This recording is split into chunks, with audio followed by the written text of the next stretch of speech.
Hey guys, good morning and welcome to another live stream with Cloud Nexus. I am joined as always by the marvelous Martin Kennedy. Good morning, Martin. Good morning. And How are you? as always, again, I'm very good. Shall we just do me and you and leave Ben out of it? Yeah, no, no, no, No, no, of no, course not. no, we do. We need Ben. We need Ben. We Always. do. The brilliant Ben Wildman. Good morning, I was just Ben. going to say, Martin, you can leave me out if you want.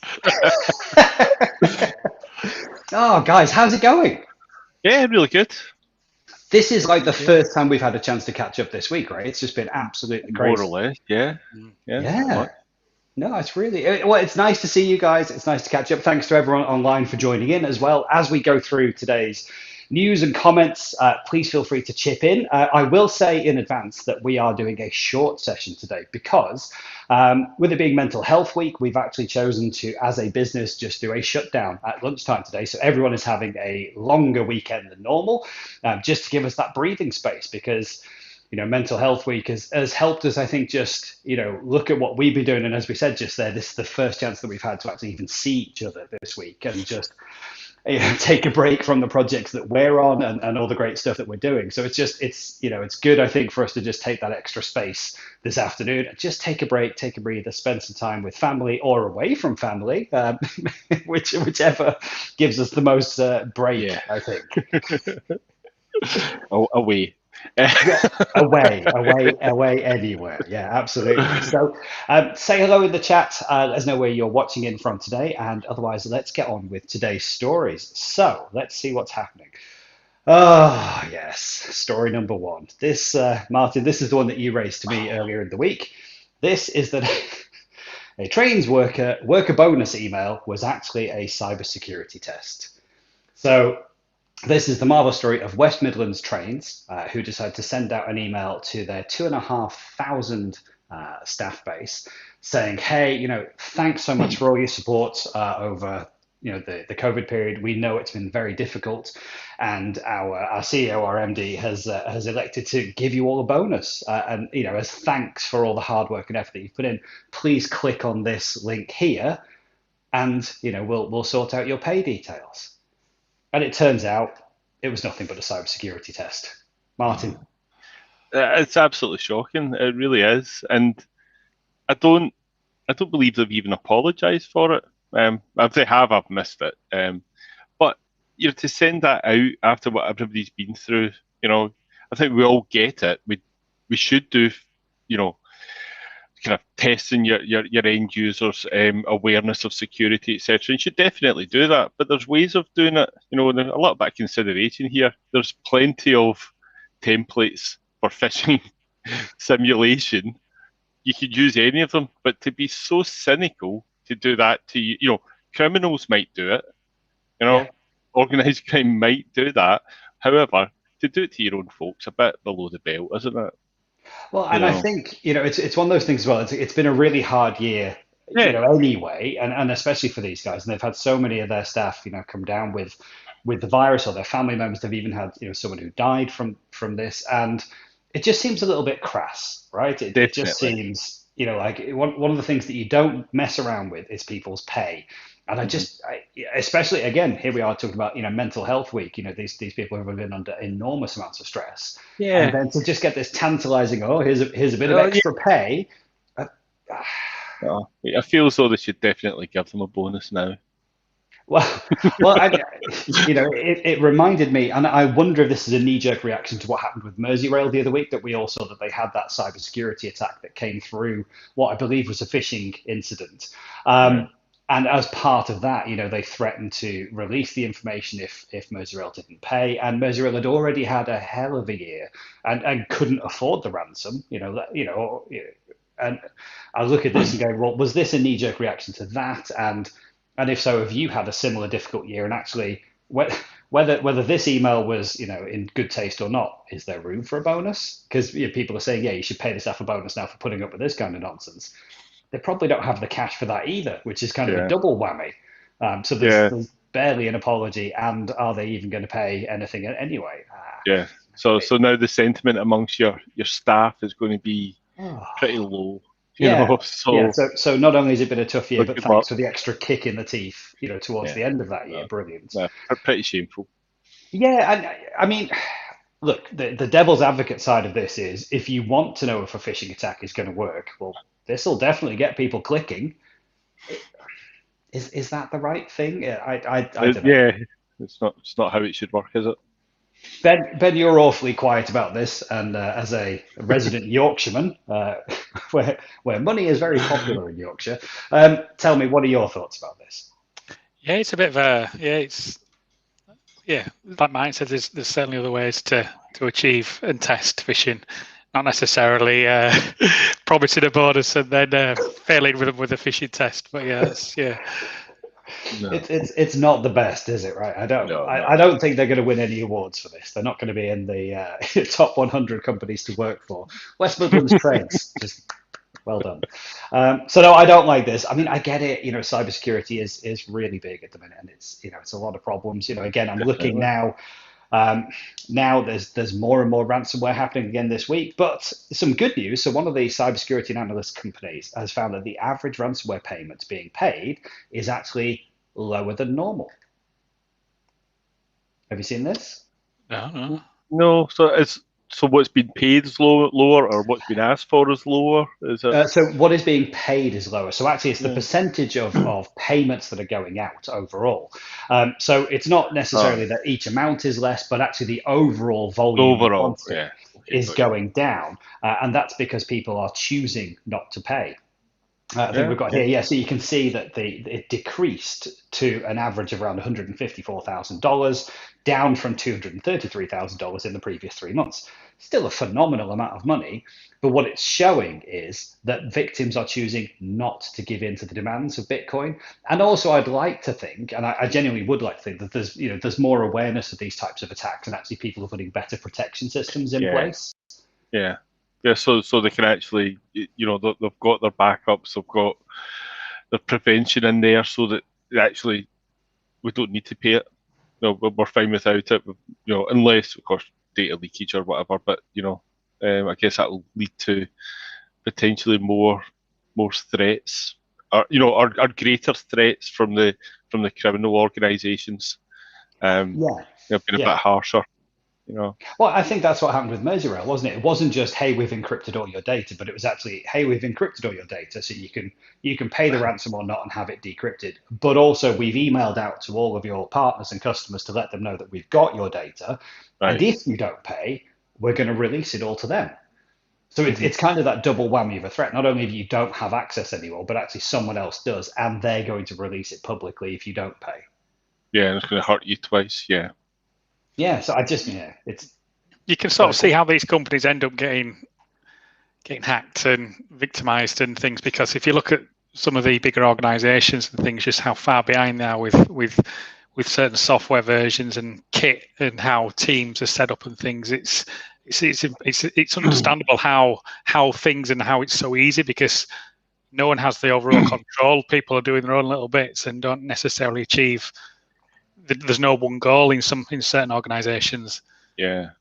No, I think you're absolutely right, and it's surprising, isn't it? You think these larger organizations have the bigger IT teams and the bigger budgets, and let's be honest. Sometimes we just think that they have like a bigger responsibility than this, and so there should be money and there should be people and there should be talent put aside to look after these things. But actually, it's not always like that. Like you said, there isn't a real strategy. People have come and gone over time, and they haven't kept things up to date. So we're bumping into people who are still running Windows XP and Windows 7.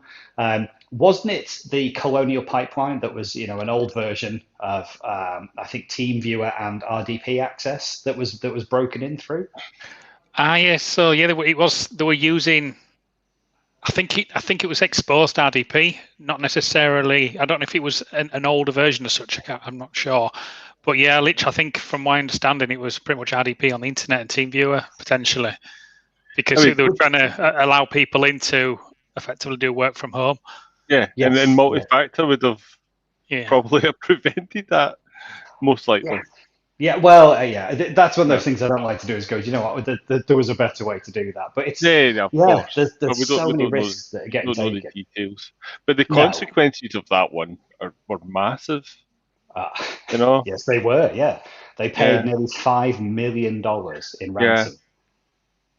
Yeah, but $5 apart, million. other than the $5 million, the impact that's had on the US, and even just from a kind of psychological point of view, people, all of a sudden, oh no, we've not got any fuel here, and it's going to have an impact, and fuel prices going up, and massive queues, which have other impacts on people and their lives and the businesses they work for. So it's this, kind of rolling effect. And I think Yeah. the guys who perpetrated it, I wouldn't say they apologised, but they kind of said, but we didn't mean for any kind of social, unrest or Yeah. impact. Yeah. We just wanted the money. They're Yeah. not even. It's not even just a case of we're highlighting the weaknesses in somebody's system. We just want the money. Yeah. I guess that's the difference between certain types of hacking groups and what have you. Some of them will be wanting to highlight weaknesses in organisations or software. Others are just, I want They're $5 just after million. the money. I just And want $5 million. yeah, exactly. And they're not thinking that far ahead. They just look at it and go, oof, oil company. Oh, they've got $5 million. In fact, I think Yeah. it said somewhere in the article I read that the ransom for this type of organization is usually somewhere between 25 and $35 million. So at $5 million, they They were got a bargain. lowballing it. And so I think they genuinely just thought, you know what, we can say 5 million and they'll just pay it. And in reality, they did. I think they paid pretty Yeah, I much think immediately. yeah. They did originally say they had no intention of paying it, but then pretty much they had to bow to pressure and get paying almost immediately. That's crazy. And again, I think that's the whole thing of it's 5 million, not 25 to 35 million. So, it's a bargain. Just get it. Really? Yeah, just get it done. It's a bargain. Yeah, I think Toshiba was hit by the same kind of sort of cyber criminal gang in the same week as well, and they didn't pay. I think they were Interesting. okay. So yeah, Well, do you know one of the most important things that I took out of this story, and it hadn't occurred to me until I saw this, and I was like, oh, actually, that makes really good sense, is that once they'd made a payment, the hackers obviously gave them the unlock key, but it took that long for everything to start decrypting. It was actually quicker in some cases to start restoring systems from their own backups. Wow. So they did have the backups, and that's generally something I've never thought of with these kind of ransomware attacks. Is that yeah, of course it's all encrypted and it's been locked. Once you get the keys, you can unlock your data. Cool. But that's not an instant on. It's not just done and your data's all unlocked again. I mean, we know there's still all the repair work that you've got to do after this stuff to put it back together and keep people out. And we've seen the stats that say the average amount of time that people are inside your network is 200 days before you detect them or before they make themselves known. But once you know, and once you're trying to get them back out, it's like an average, I think, of 69 or 70 days to make sure that people are locked out of the system. Mhm. yeah, And you see all that and you think, oh, okay, fine, yeah, that's an obvious impact. But what I never thought about was actually once you get the unlock keys, it's still a huge disruptive process to get that data restored and get the systems working.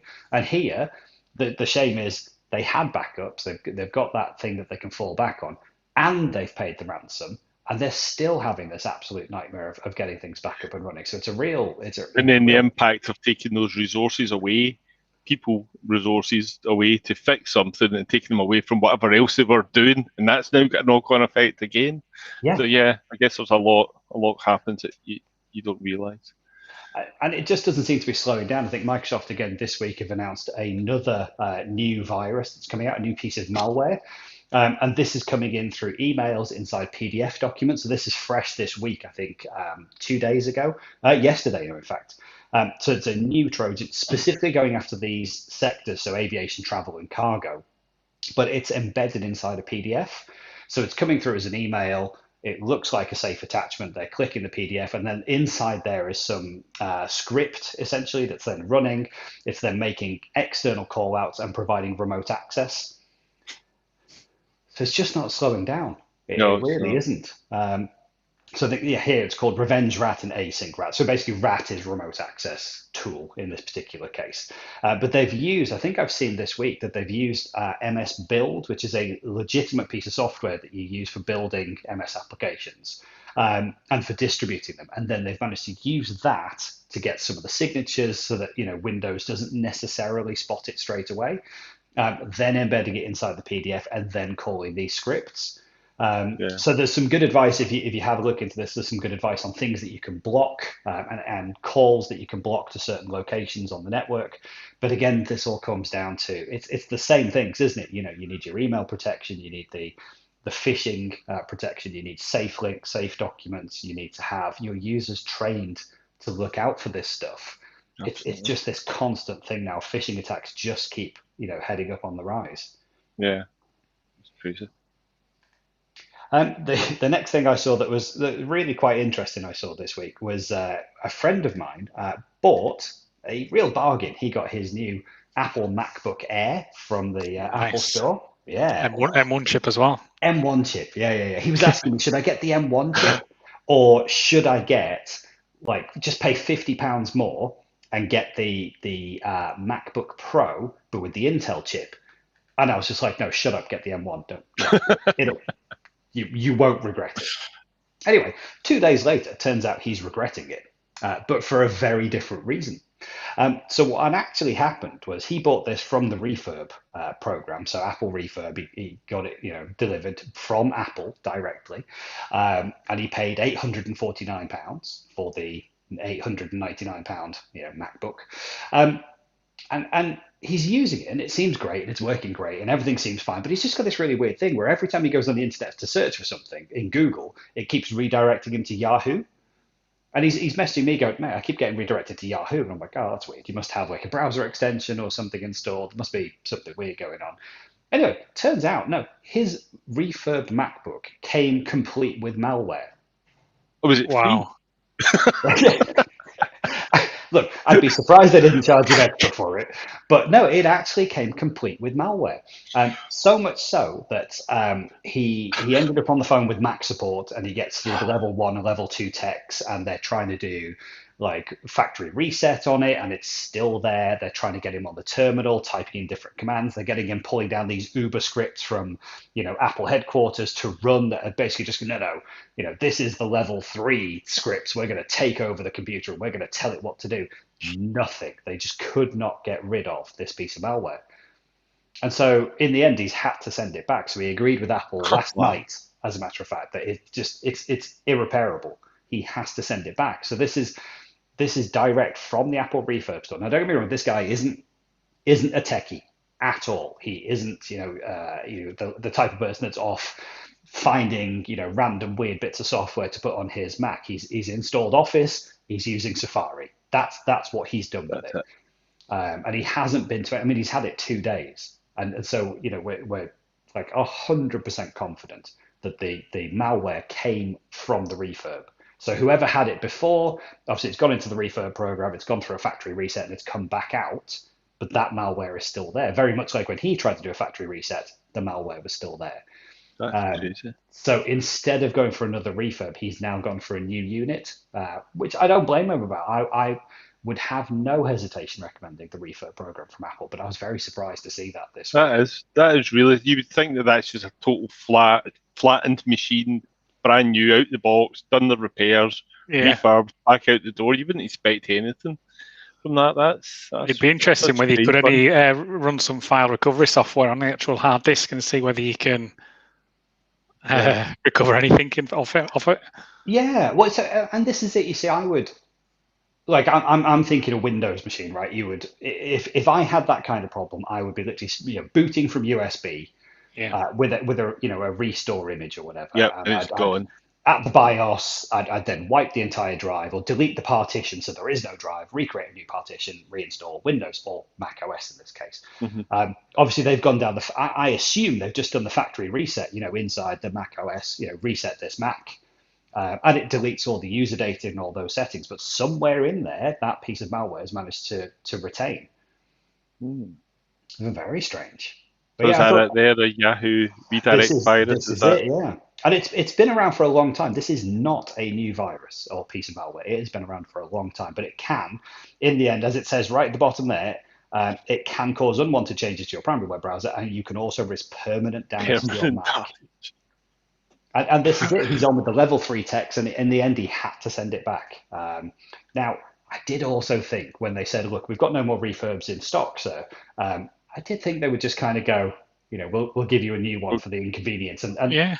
the price Yeah. difference is like 75 quid or £100 or something. It's not much, but they didn't.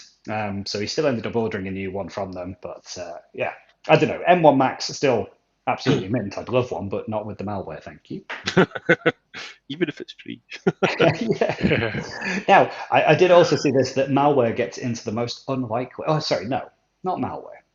The risk of malware, I think, could take us to some very unlikely places. So I've seen, of course, that we had this colonial pipeline that was at risk. And so it's a very real world physical risk that happens. How would you feel about this? So your motorcycle airbag vest will stop working if you miss a payment. Wow. So this airbag vest, you can buy it one of two ways. You can buy it outright, or you can buy it and then you can pay a subscription charge to have the airbag functionality enabled.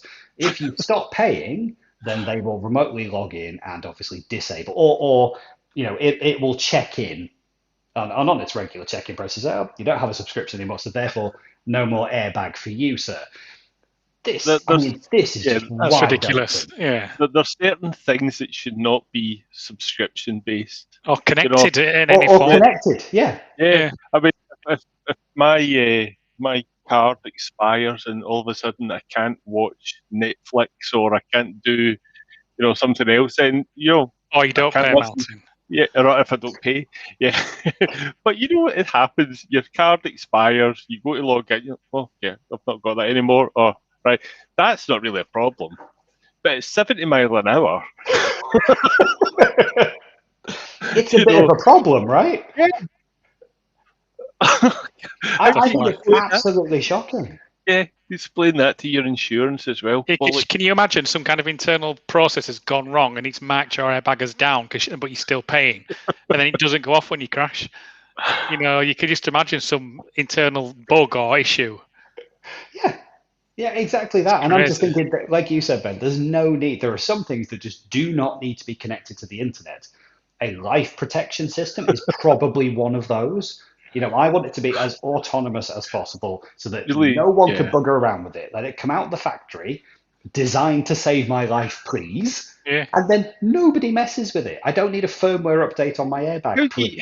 How on earth do you sit around in a business, sitting around a design table, coming up with your ideas and solutions, and you've come up with something that might be great, it's an airbag that could save lives, and then think, what else can we do here? How else can we make money?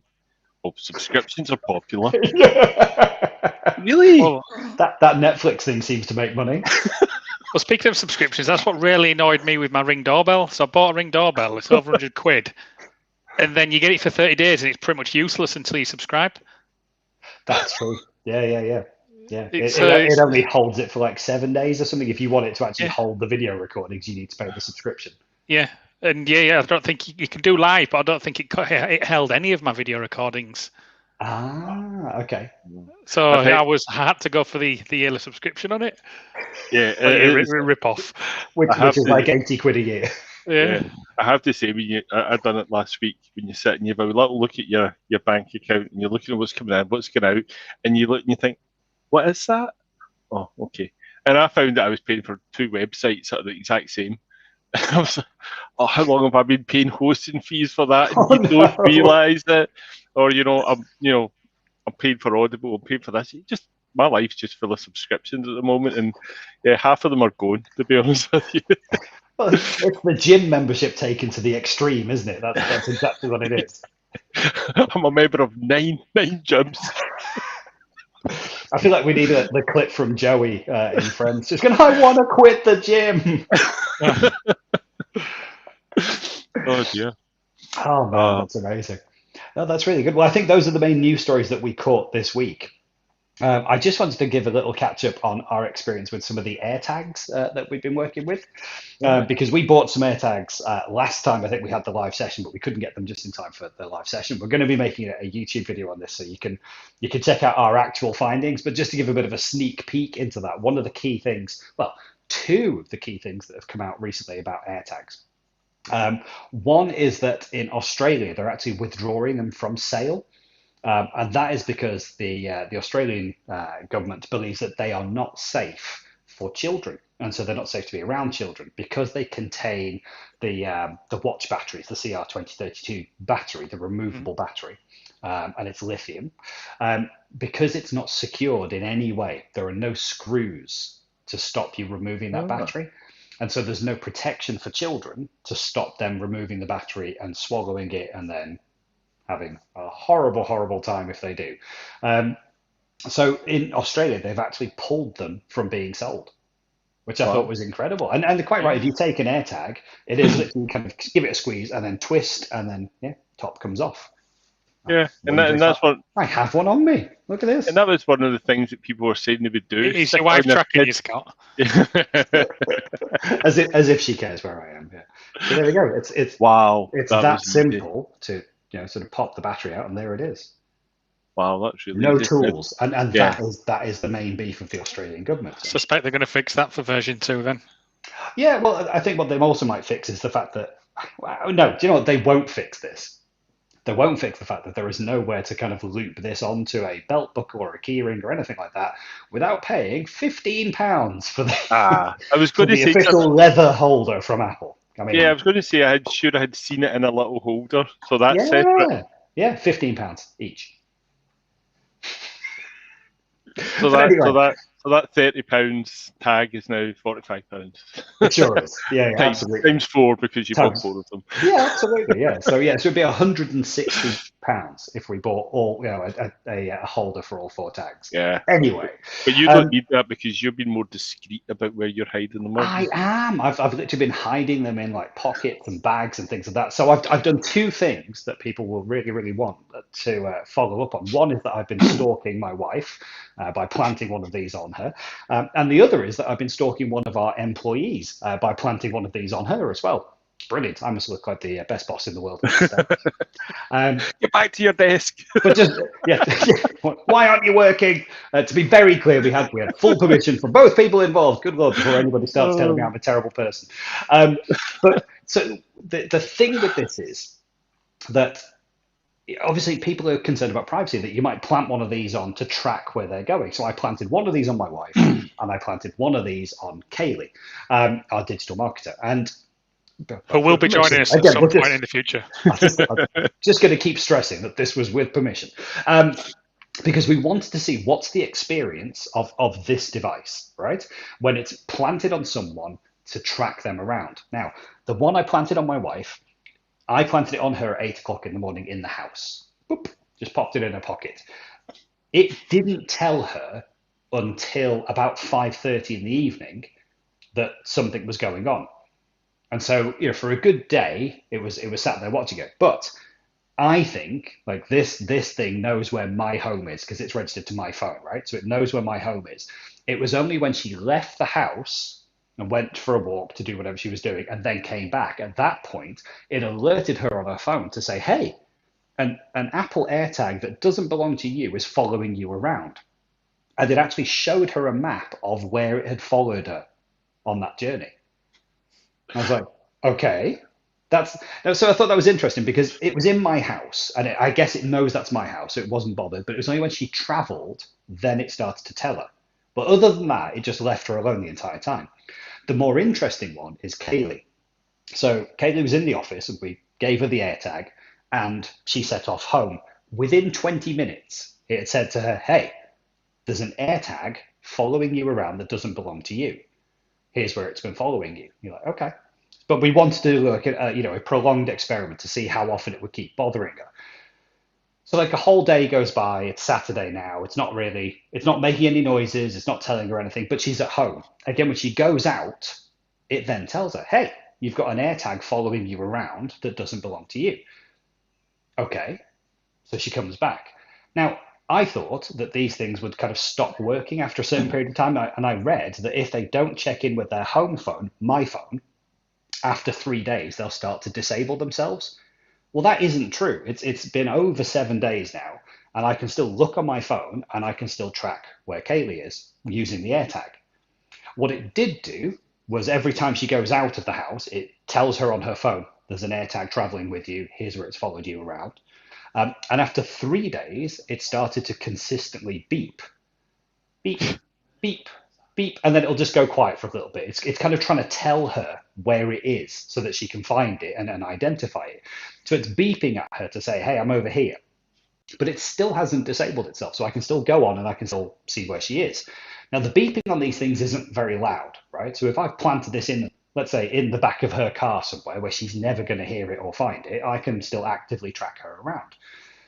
The other thing was that what you're supposed to be able to do with these is enable lost mode.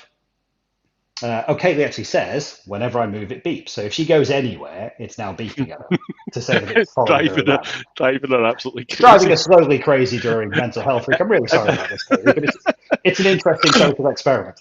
In the shops, everybody's like, what is that? Yeah, what is that thing? But what you're supposed to be able to do with these is if you find someone else's, you're supposed to be able to literally just sort of take your phone, tap it to the right side of this, and it will pop up a message. Now, so I've been on my Find My app. I've set the tag that is at Kaylee's house. I've set it to lost mode. So that as far as I'm concerned, it's lost. I've put a phone number and a message in. So if it's found, anyone should be able to walk up to it with the latest iOS on their phone and literally just sort of tap, and it will pop up. And that's a Samsung actually, or an iOS phone. Tap on the AirTag, and it's supposed to then show up that message. That does not work. Or at least it does not work in our testing. I haven't seen Kaylee for about a week now because she's working at home. I've been in the office. She's got the AirTag. It's in lost mode. She's tapping the tag on her phone, or she's going into the Find My app and going, identify this AirTag and using the right options. It's coming up with nothing. So although it's beeping at her and it's annoying her and it's telling her, hey, this AirTag's following you around, there's currently no way for her to find the owner to return that tag to them. Oh, okay. And the only other thing I've seen about this is that one way for you to obviously track these things back is, of course, that each of these has a serial number. And so if the local authorities were to approach Apple and say, hey, we need to find the owner of this because it's been following someone around, Apple would, given the right court orders and legal paperwork, release the person who purchased these. I'm not sure that's a very robust system. I'm pretty sure if I go and buy it through a distributor or whatever, or I buy it off eBay, I don't think that's going to help. But also, I saw this week that someone's already hacked these. And so you can now hack these. So presumably they could change the serial number or the identifying number or whatever it is they wanted to change on Disable the beeping. Yeah. Well, I'm sure you can disable the beeping with the power draw. That'd be easy enough. But yeah, I think the security concerns around these things are still getting stronger and stronger, and I think we'll find out more of these as we go along. But anyway, we've done a fun experiment with these, I would say, just to see what it's like in real world versus what the marketing says. And we will share all of Kaylee's movements. This is where she lives. This is where she walks the dog. This is her favorite pub. Yeah, all of those. Yeah. In the interests of transparency, I hope you understand. Yeah. Doesn't walk the dog far enough, does she? But yeah, in a world where people want to, monitor their employees because they're working from home, why not invest in the Apple AirTags? No, definitely. Martin, I wanted to come to you. You've got some updates on the Office 365 security and compliance guidance. Yeah. There was a release. The original one was 2 years ago, I believe. So it's an update released this month. It was Microsoft alongside the National Cybersecurity Centre, and it's it's for the public sector guidance on 365. Security compliance, as it says there. It focuses on identity and 365 configuration, and it's very much takes the approach of good, better, best, and gives you some recommendations. Those recommendations there. What I was really pleased about with that one was it kind of highlighted what we do when we do an assessment, we do deployments, is in totally aligned with that already, which is great. It is aimed at or been developed for public sector, but actually it doesn't matter. It's for anyone. Really. It works for any business. It works for any business, and I think and I think there's some terrific kind of advice and guidance in that. So it's well worth a look. Yeah, definitely. We'll share the link in the notes for this as well. So that I think that makes perfect Yeah, sense. no, I thought it was quite an interesting one. No, it really is, and it's nice to see. I mean, it's one of the things that we use all the time is the National Cybersecurity Center guidance for Hmm. Windows 10, M365, any MAM or MDM, control. Yeah, It's some of the best guidance available, and if you mirror that with a sprinkling of your real world experience plus the guidance from those guys, it's really really powerful stuff. And I think not to say all of them, but it will help mitigate a huge amount of the cybersecurity risks that we see. yeah. These various It should organizations get, it should give you taken some with at the moment. give you some confidence, definitely. Yeah, Definitely, yeah. definitely. Yeah, absolutely. All Yeah. right, cool. And then I think just lastly from you, Martin, you had a bit of a share that you wanted to do for Mental Health Yeah, Week. yeah. It was well with it being Mental Health Week. I thought we spoke about it earlier. I just wanted to share a book recommendation. Actually, it's a book by Ruby Wax. It's Mindfulness for the Frazzled, a mindfulness guide for the frazzled. Here it And is right here. Yeah. yeah, and you read the mindfulness bit of it, and everybody's like, okay, we're sitting drinking green tea and staring at the flowers and things like that. But it's not. It's a really, really open and helpful book around what your brain's doing. She's done a lot of neuroscience as well now, Ruby Wax, as well as being a comedian, but she's had major kind of depression and mental health issues in the past, and she's not sorted herself out. Nobody ever gets themselves 100% sorted out, but this guide that she's done just helps you understand how your brain works. And actually, even if you're not affected yourself by any kind of mental health, you're bound to know somebody. And by just you having an understanding of what other people are going through, um, as I say, I personally found it very helpful, along with some other books by Ruby and others. And I've shared it with other people in the past, and they've found it very helpful. Yeah, it's just a really good read. Actually, I've done it as an audiobook, and Ruby is the one who narrates it, and it is funny. Ah, perfect. It is funny, and it's insightful, And yeah, definitely, it's an older book now. It's 2016. She's done some more since then. If you go to her website, there's some kind of get-togethers, some virtual cafes and things like that where people can just get together. So a lot of really good stuff there. Oh, And that's what, awesome, man. yeah, and with it being Mental Health Week or Mental Health Awareness Week, I noticed that the theme this year was nature. Mm, So this afternoon, I'm going up the hills. That's what absolutely. I'm doing. Yeah. I might take a fishing rod. But no, that's it. I think that's the whole reason why we want to say take this afternoon and just go do nothing work related. No, don't think about it. Just go and take that breather and take that time and get that space back. And I think you said as you were just talking about the book there that many of us don't suffer or don't think we suffer with mental health issues, but we know someone that do. I think I'd argue that we've all got I our own think, problems. you know what? Do you know At what? some level or another, we're just not aware of I them, perhaps. 100% agree with you.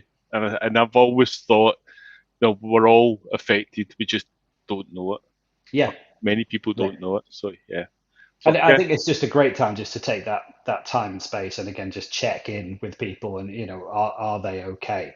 No, absolutely. Just the horror stories that we hear of people who were, in their, late 30s, early 40s, men that are committing suicide, even men in the Hmm. IT industry, and it's shocking, that Yeah. married family men who just couldn't for whatever reason, cope with the pressure or the stress that they were under, Hmm. and nobody saw it coming. I think that's the really sad thing when we see that, and you just like nobody saw this coming. On the Yeah, face of absolutely. it, they were happy and friendly and jovial, and always had a joke, and always had time for everyone, but in the background, just struggling day And to that's day. that's often the case. What people portray, what they're actually like, Yeah, you yeah. don't know what's going on in people's lives, and it's even just being there for other folk and just as you say, just reaching out and having that kind of how's it going, you know. No, absolutely, and I think it's being brave about asking for help as well. I think there's so many, and maybe it's a cultural thing or a way that I was raised. In particular, I don't know, but there's a stigma, that's attached to Yeah. men asking for help and not wanting to look weak and Yeah. you know, especially when you see it as business leaders as well, because they're a business leader and a boss and a father and a man, and it's just there's so much piled against. And I'm not just trying to say it's just men, but I just, No, you know, from my own experience, I could just see that there's so much piled against you for not wanting to look weak, no. by asking for help, and it's just, you know, it can end up horribly as some of the, you know, the Yeah, stories that we've seen. So I just think, you know, if you haven't got your shit together, and you know you haven't, it's never a bad thing to talk to someone, to reach out to someone, to ask for help, whether it's a mate or whether it's a stranger on one of the yeah. advice or support Completely lines. agree. It is better off than the alternatives, which is, you know, drinking yourself to death, or, you know, drinking to cope, or turning to anything else to cope, or, you know, horribly in the cases that we've seen recently, people committing suicide. There's so many better options, and whilst you Yeah, might think there's no light at the end of the tunnel, there absolutely is. There's always, you know, something that you can do or get help in some way, and the support is there. I think people yeah, are and yeah, nervous to ask for the help. I think with over the last couple of years, especially, the awareness has grown, the support is there, and I think people are in a much better place to just, you know, call out now. I think Yeah, so. Yeah, no, yeah, absolutely. definitely. Well, guys, I hope you take the time this afternoon to do nothing at all that isn't going to work. Genuinely do. Because it has been a hell of a busy week. I know Ben has just been swamped from pillar to post all week. Martin, you've been the same. There's been days, entire days, where you've just been booked out. We've seen you like come online, you know, in the morning, and then just not seen you all day because you've Yeah, just been swamped. And I genuinely hope, you know, everyone just takes a break, has a good breathe this afternoon. Nice long weekend. Chill yeah, out, put your feet up, go fishing, sounds you know, good. spend some time Sounds with the really good. family, all that kind Yep. of good stuff. And that's it. That's all we have got for this morning. So a really, real quick one today. I don't want to hold anyone up. I want everyone to go and enjoy the weekend. So thank you for everyone who joined us. Hi to Guy as well. I've just seen him pop into the chat. So great to see you, Guy. No. But yeah, genuinely, everyone, I wish you all an amazing weekend. I hope you have an amazing time. I have run out of things to say, and so I will just say, I will see you See ya. later. Have a good one. See Bye, ya. Take guys. care. Bye Bye. bye. Bye. Bye.